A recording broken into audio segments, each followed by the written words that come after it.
name's Rachel. I'm one of our student pastors around here. We got a lot of our lovely middle schoolers in the room this morning. Give them a hand. They're awesome. We have literally some of the best middle school and high school students I have ever met. And so I'm really thankful that this is what I get to do and that I get to hang out with them and we just get to live life together. One Sunday afternoon, 18 years ago, my parents took me to a family friend's house. And this family friend had tons of property. They had tons of animals. They had chickens and goats and dogs and pigs and a horse. They had the whole E-I-E-I-O gang. And I was allowed to explore all of it. As a little kid, I was so excited because it felt like I was at Disneyland, even though I'm pretty sure the property was probably just an acre, but it felt like Disneyland. And little kids, how many of you have little kids or you know a little kid, a toddler? Yes, you've seen them, they run around. What's their favorite word? Okay, no, actually, yes, that's their first favorite word. But there's a question that they love to say. Why? Yes. This was also my favorite question. Mr. Will, our family friend, was showing me around his property, and what quickly turned into him just showing me all the things was me asking him question after question, following him around like a little lost puppy, asking questions like, Mr. Will, why did the chickens live outside? Mr. Will, why is the horse brown? Mr. Will, what's the dog's name? What's the pig's name? It's Harley. Why'd you decide to name it Harley? Just question after question. My parents said this went on for over an hour. But thankfully, Will had raised daughters, so he was really patient with me. He never told me to stop asking questions. He never got frustrated. He never said, go ask somebody else. He just let this little girl who never brushed her hair follow him around, and he entertained her curiosity about the world. Whenever I write a message, I don't normally title them. I've never really felt the need to. But today, I'm titling this message, Why? Why? It's a question that we all ask. Whether you're a toddler asking the question, why do I have to brush my teeth before bed? Or the average Californian asking, why are these taxes so high? Why do I owe so much this year? What do I pay all year long? Or maybe you're the wanderer and the question in your mind is, why did God choose to make the mountains green instead of purple? Why? It's a question that we all have. And why is often a question that sometimes never has an answer. If this is your first time at Bayside Folsom this morning, I'm so happy that you're here. If this is your first time joining us in January, we've been in a series titled Almost True, in which we're talking about different phrases that you and I have said in our life, or maybe a friend has said to you, and there are these phrases that feel true. That we cling to these phrases when we want encouragement or hope or relief or a longing in our hearts. Sayings like, follow your heart, or as long as it makes you happy, or time heals all wounds. And I think those sayings are great, but they're not found in Scripture, which we believe is the truth. And what we've learned about these sayings is that they're half-truths. They seemingly hold weight until they don't. That you could follow your heart, but if you notice, sometimes your heart might lead you on a path of destruction. And so your heart can be a compass, but it can't be the captain. And that the only worthy captain of our hearts is Jesus. And it's great when things make you happy. And we want you to be happy. I want to be happy. I want my family to be happy. But a lot of the times, our happiness is based on happenings. But not all happenings are happy. It is only the joy of the Lord and His holiness that can sustain us when the happenings are no longer happy. And time can seemingly heal all wounds, but all time really does is just buy us more time to leave the wound unhealed. That true healing can only happen when we stop avoiding the wound. And that true healing can really begin when we bring the wound to the healer. And our half-truth today is this: everything happens for a reason. Can I be honest with you guys? Up until this week, I still gave this advice to myself. I'm pretty sure I've given this advice to our students multiple times. I think I even texted a friend this a couple weeks ago. Because if we're honest, this is a half-truth that feels fully truthful. Each of us have had moments in our lives when we look back and we say, oh, that's why I didn't get that job. This one was over here. Or, of course I didn't go to that college. I was meant to go to this one. Or, oh, I understand it now. This is why we had to move states as a kid. When I look back on my own life, I often say, oh, that's why things didn't work out with that guy. It's okay that things didn't work out with that guy because I'm so happy with the man I'm married to now that I wouldn't trade Taylor Annis for anyone or anything in the world. Of course, God had a reason. Everything happens for a reason, right? It's a half-truth that I've been wrestling with this week. And I've been wrestling with it because it's so believable. But it's only believable until the unbelievable happens. It's only believable until the tragedy becomes reality. It's only believable until the diagnosis is real. It's only believable until someone you love is gone too soon. It's only believable until saying the phrase, everything happens for a reason, to someone who is deeply hurting is a phrase that does more harm than good. And I think the phrase, everything happens for a reason, just leaves us asking the question, well, what's the reason? Why? God, why would this thing happen? What is the reason for this? And I come before you today saying, I don't know the reason. And I think we could spend hours trying to find the reason, asking why do things happen the way they do, but at the end we would just circle back to the same spot we started with no answer. And today we're diving into a passage that I used to think was the coolest passage, Jesus raising a man from the dead. And don't get me wrong, I still think it's really cool. It's an incredible, beautiful miracle that God worked, and there's so much purpose in it. But as I've reread the passage over and over again this week, I've been left with more questions. I've come to God with a lot of questions. If I'm honest, I've cried a lot of tears. And there's just been wrestling in my heart, wrestling with God. But I think the beautiful thing about God is that, like a really good girl dad and boy dad, he lets us ask questions. For a long time, I thought that if I doubted, if I questioned God, if I asked God, has my perception of you just been wrong this entire time? I thought that if I disagreed with anything in the Bible, that my faith would come crumbling down and that God would leave me in the wreckage just because I chose to question. But if I've learned anything, is that's not the reality of who God is. That's not the reality of his heart. Our God invites us to ask questions. He invites us to wrestle with our humanity and his sovereignty. But he's also a God that asks us to open our hearts, to be open to how he might respond, to be open to how he might love, and to be open to how he might move. If I've learned anything this week, it's that the phrase, everything happens for a reason, is just a phrase we use to mask our disappointment. Because when things didn't go the way we thought they would, when God doesn't move in the way that we hoped, in the way that we believed, in the way that we expected that he would move,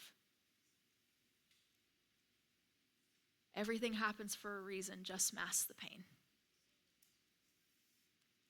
It's the half-truth. But what I think the full truth is that God never left you in your pain. That he feels your pain with you. And that God can still use it for a purpose.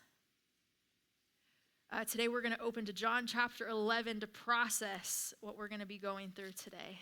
And the story of John is centered around three friends of Jesus, Mary, Martha, and Lazarus. You might have heard their names before.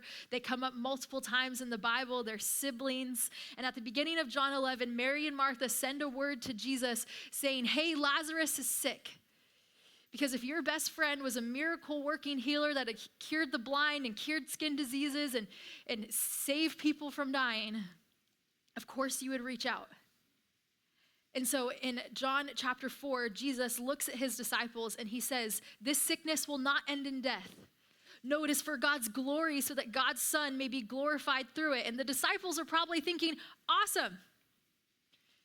Jesus is going to heal Lazarus. He's healed a bunch of other sick people, so great, he's going to heal him.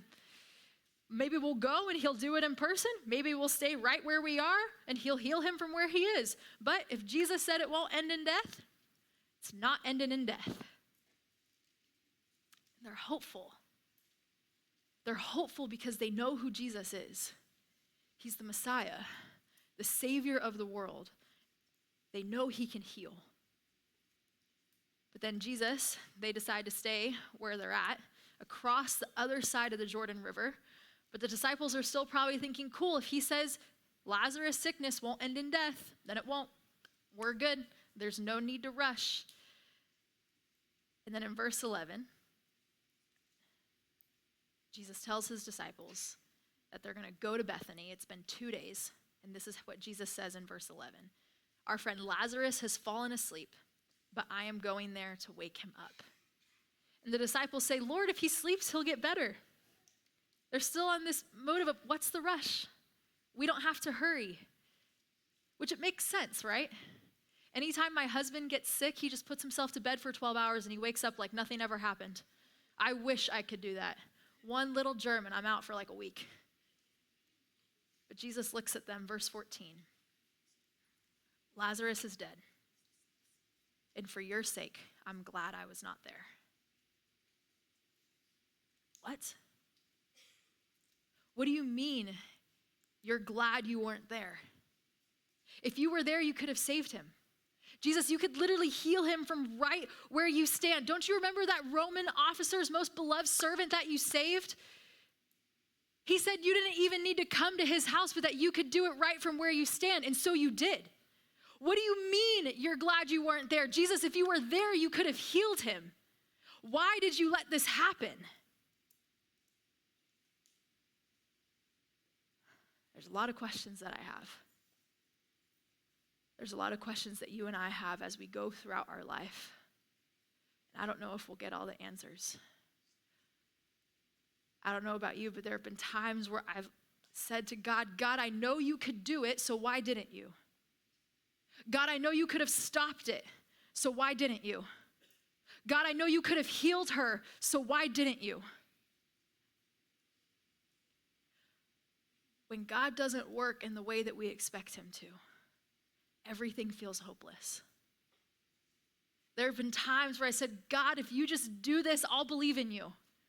If you just fix this, if you just fix this person, if you just save,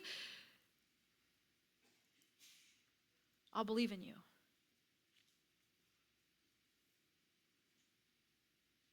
But when God doesn't move in the way that we expect, it feels hopeless. Jesus arrives at the village of Bethany, and Lazarus has been dead for 4 days. Mary and Martha were in mourning. Some Jews from Jerusalem traveled to console them and mourn with them.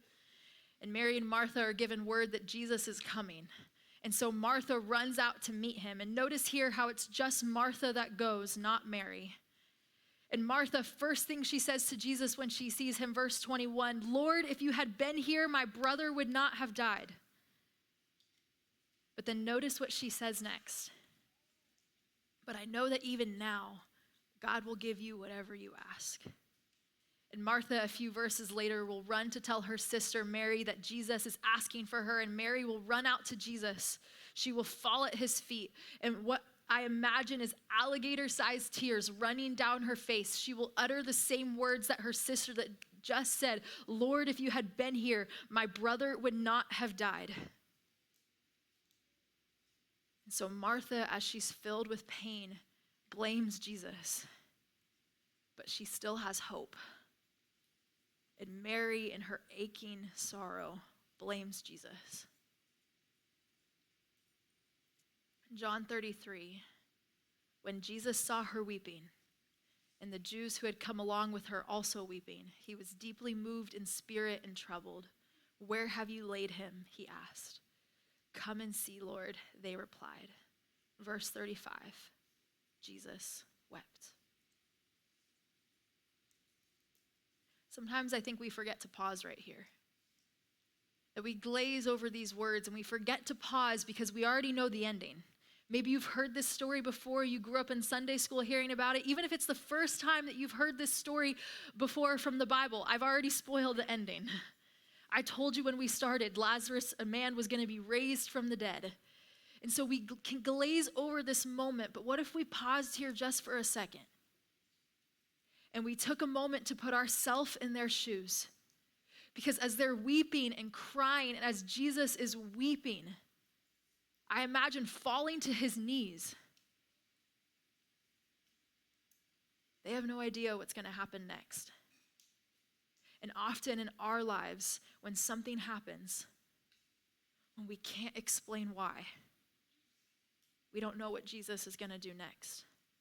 And I know we can't hear the weeping of Jesus and Mary and Martha through these pages, but we can only imagine the ache and the sorrow. And there is no doubt that in a room this size, in fact, there's actually no doubt because everyone in this room is human and everyone online is hopefully human, that you've all felt ache and sorrow and pain. That there's been that aching question in your heart. Why, God, why?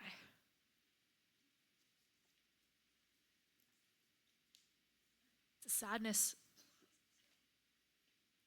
that I hate that we feel. Because it's the pain of this sadness that is a lonely feeling. But what if Jesus doesn't leave us alone in our pain? What if he's in it with us? Psalms 34:18 says that the Lord is close to the brokenhearted. That in the deepest pain of your life, God has never left you. And I believe that in the deepest pain of your life, that God has felt it with you. Jesus wept, these two words. It's the easiest verse in the Bible to memorize, but it's also these two words that hold the depth of God's character, that hold the depth of his heart. Because I think that it means that if he feels it, then he's in it with you. It means that he's with you. God doesn't just watch your life go by. He doesn't just say, oh, there's some sadness over there. Oh, there's ache over there. Oh, there's sorrow over there. He doesn't miss it. But he feels it. Like a really good friend, he's in it with you. My mom is someone that has the gift of showing up for people when things just go south. Recently, a family friend of ours decided to do the really brave thing and get sober from alcohol. But unfortunately, his body started to fail him, and he's currently on hospice. And the wife of this family friend called my mom, and my mom instantly rushed to the hospital. And she just sat with them. She brought them dinner. She was just there. She showed up. My mom is really good at being with people in the deepest trials of their life. And I think my mom is this beautiful picture of what Jesus does for us in the deepest trials of our life. He's with us. He's close to our broken hearts. He feels the depth of our pain. His love extends into the deepest, darkest valleys of our sorrow. And I have to be clear about something. God is not the causer of our pain. God is no doer of wrongs. He does not orchestrate the pain and sorrow in our lives, no. But he's in it with us. He feels it with us. In John 11, the bystanders, as they're watching Jesus weep, they would say, see how he loved Lazarus. But then some would say, but wait, didn't he heal a blind man? Couldn't he have raised Lazarus from the dead? AKA, why didn't he save him? Why did he let this happen? And in verse 38, Jesus, once more deeply moved, came to the tomb. It was a cave with a stone laid across the entrance. Take away the stone, he said. And so they took away the stone. Jesus called in a loud voice, Lazarus, come out. The dead man came out, his hands and his feet wrapped with strips of linen and a cloth around his face. And Jesus said to them, take off the grave clothes and let him go.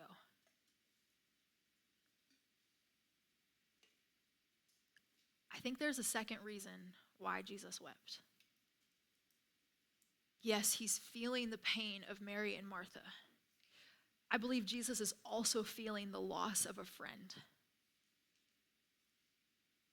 But I also think he wept because as he looks at Mary and Martha and the bystanders and his disciples, he knew what had happened to Lazarus would also happen to them. That yes, every human will one day pass. It's the realities of the bodies that we live in. But without Jesus making a way for us to come to God, the reality is the death of our souls separated from God. And God's deepest longing in his heart, it's been his longing since the beginning of time, since before you were even a thought in your parents' mind. It was his deepest longing to be in relationship with you. And so Jesus raises Lazarus from the dead. And it's this miraculous gift given back to Lazarus' family. And it's also this miraculous event with a purpose. You see, raising Lazarus from the dead was also a foreshadow of what Jesus would then do himself for us. And as he raises Lazarus from the dead, Jesus knows that he's sealing his own death because there are religious leaders watching nearby, and they've been wanting to get Jesus out of the picture for a long time, but this seals it. This is the unthinkable. Jesus knows he's sealing his death, and just a short time later, Jesus would be hung on a cross. He would be beaten, mocked, assaulted, whipped. He would be wrongfully convicted, and he would be hung on a cross to die. He would be losing the ability to breathe minute by minute, and his final words would be, "It is finished." And he would utter his last breath. He would be taken down from the cross, and he would be laid in a tomb, much like the one that Lazarus was laid in, a cave with a large stone rolled in front of it, and all hope would feel lost. There's a verse that I intentionally skipped in John 11. Verse 25, Jesus says to Martha, I am the resurrection and the life. The one who believes in me will live, even though they die. And whoever lives in me will never die. 3 days later, after lying in a tomb, a different Mary, Mary Magdalene, would arrive at Jesus' tomb only to find it empty. In John 20, it says that Mary was standing outside the tomb, and as she wept, she stooped and looked in. She saw 2 white-robed angels, one sitting at the head and the other at the foot of the place where the body of Jesus had been lying. Dear woman, why are you crying? The angels asked her. Because they have taken away my Lord, she replied, and I don't know where they have put him. She turned to leave and saw someone standing there. It was Jesus, but she didn't recognize him. Dear woman, why are you crying? Jesus asked her. Who are you looking for? She thought he was the gardener. Sir, she said, if you have taken him away, tell me where you have put him and I will go and get him. Mary, Jesus said. She turned to him and she cried out, Rabboni, which is Hebrew for teacher. She realized her king had been raised from the dead. And because he has been raised from the dead, because Jesus is now alive to this day, alive in heaven, you and I no longer have to live in the sorrow of our hopelessness. because Jesus has overcome the grave. He has defeated death and deemed that death no longer has the final word over us. In John 16:3, Jesus says, "Here on earth you will have many trials and sorrows, but take heart, because I, Jesus, have overcome the world." There have been many things in my life, many things in the lives of my friends and the lives of my family in which I've asked God, what is the reason for this? Why did it have to be that? Why couldn't I have learned that another way? Why couldn't you have shown me your heart another way? Why did you have to take me into the depth of that sorrow so I could learn more of your heart for me there? Why did it have to be that? What is the reason? And the truth is I don't know why. I don't. I don't know why that loss had to be endured. I don't know why that dream. I don't know why that marriage. I think this is a journey that each of us have to wrestle with when it comes to our faith. But what I have learned, and what I do believe, is that God feels my pain with me, and that he can still give it purpose. That he won't waste your pain. We may not always understand, but I believe and know that our God is a good father and that he doesn't leave us in the wreckage. He doesn't leave us in the pains of our wives. Last week, Brandon talked about the story of Joseph. And at the end of the story, Joseph's brothers are afraid that he's going to take back the forgiveness that he's given them. And then Joseph looks at them and says, "You intended to harm me, but God intended it for good." And look at the last part of this sentence. This is so important. But God intended it for good, to accomplish what is now being done, the saving of many lives. When I look at that sentence, when you and I look at this sentence, we could say, yeah, God was saving a family. God was saving an entire nation. But God was also saving us. Because Joseph had a brother named Judah. And through that line of Judah, thousands of years later, would come a man named Jesus. That God would send his son down to earth to live a perfect, sinless life, to know what we experience, to die a death that we deserve for our sin, to defeat death and rise back to life so that the suffering and pain and death, so that they would not have the final word anymore. From the beginning, God has always been about redemption. It has been his plan all along to invite you into a relationship with him, to know his love, to know his care, and to know his heart, to be reconciled to him, to be restored, and to be redeemed. I don't know what God is doing in the story of your life. I don't know what God is doing in your family. I don't know why that thing had to happen. But all I know is that I can't say everything happens for a reason anymore. But what I can say, and what I do believe, is that God has felt my pain with me. That God has felt your pain with you. And that God can still give it a purpose. What people intended to harm me, what people intended to harm you, God can still use for good. In Romans 8:28, it says, "And we know in all things God works for the good of those who love him." And do I know exactly what the good is? Do I know what it's going to be? Do I know what the purpose is? I don't. But what I do know is that God is in the business of redeeming. God is in the business of mending what has been broken. God is in the business of loving you. God is in the business of bringing about good back to the parts of our life where we thought all things had been shattered. God is in the business of pouring out all of himself for you.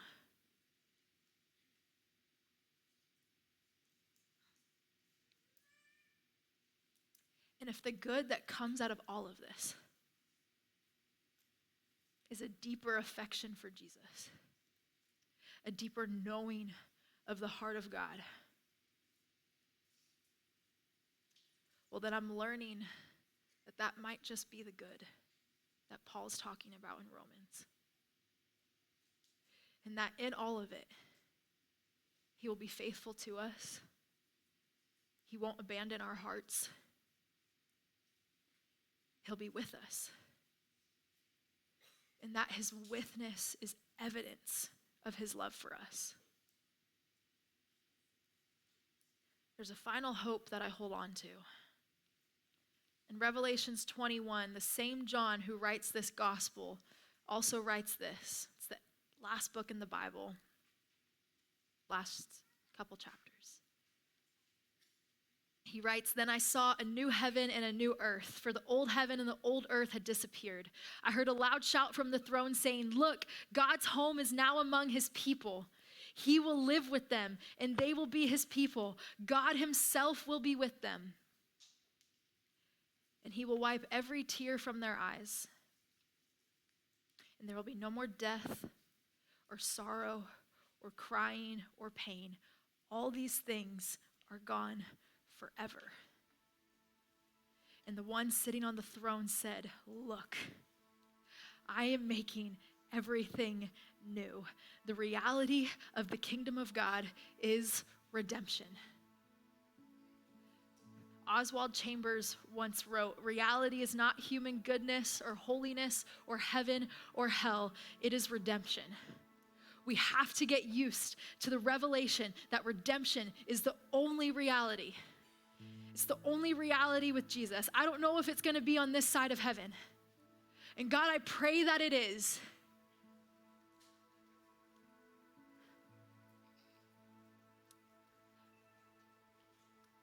But even if it's on the other side of heaven, the promise is that the reality is redemption. That forever, pain will be gone, tears will be gone, sorrow will be gone.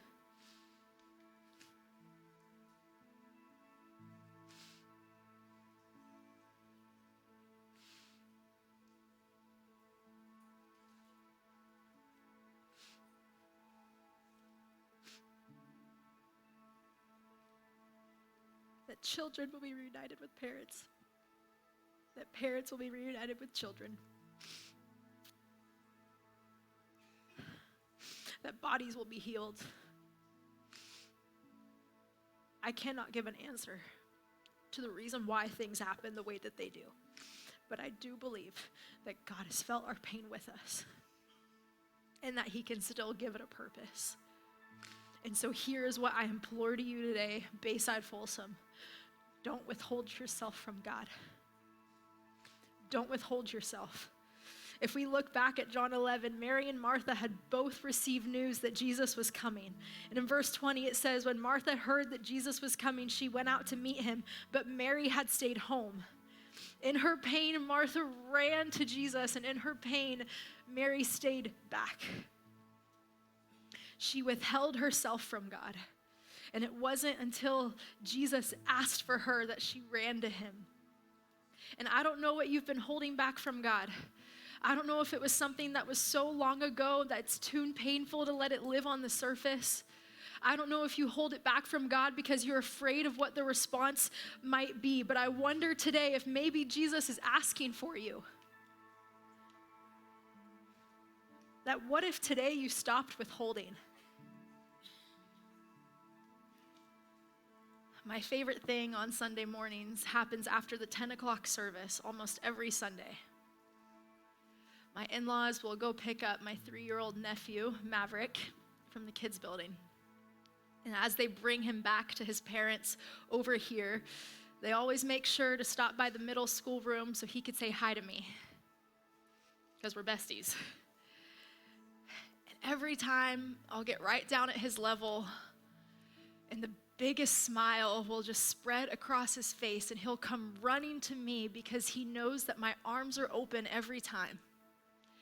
That every time Auntie Rach will give him the biggest hug. And I wonder today if the invitation is to run into the arms of Jesus, not withholding. And I get it, you might be angry. You might be angry with God, you might be upset with him, and the right thing to do feels like withholding. But What if you stopped withholding your anger from him? What if you told him you were mad? Because guess what? He can handle it. He can handle the unkind words you want to say to him. He can handle the sorrow and the pain. And he actually wants to just hold you in it. What if today you stopped withholding? We're going to end service a little differently today, as you could see. Our worship team is going to play one more song, and the invitation right now is just to take space. That if there's something with God that needs to be processed, this is the space right now to do it, and hopefully continue the space as you go. But my encouragement is just to sit here today. You could sit, you could stand. There'll be some people from our prayer team that'll be up here at the stage that are available for prayer. They'll also be in the back of the room if you want to pray with someone. But take this time to wrestle. Because God can take it. What if today you ran into his arms, not withholding? And I don't know where you've been at with God. But today, if you want to come back home, or today, if you want to come home for the first time, a relationship with him is for you. Man, he wants it so badly.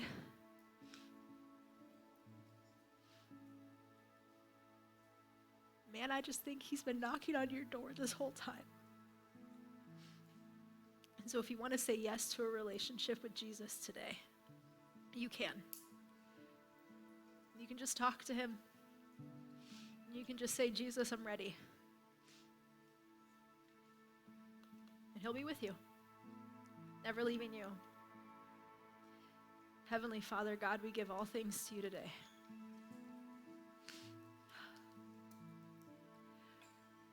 God, we can't explain the why or the reason.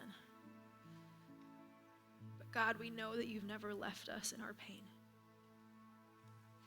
God, that you can still turn it for a purpose. And God, that your love, man, it's wrapped us this entire time. It's been with us this entire time. You've never left. Heavenly Father, everything in your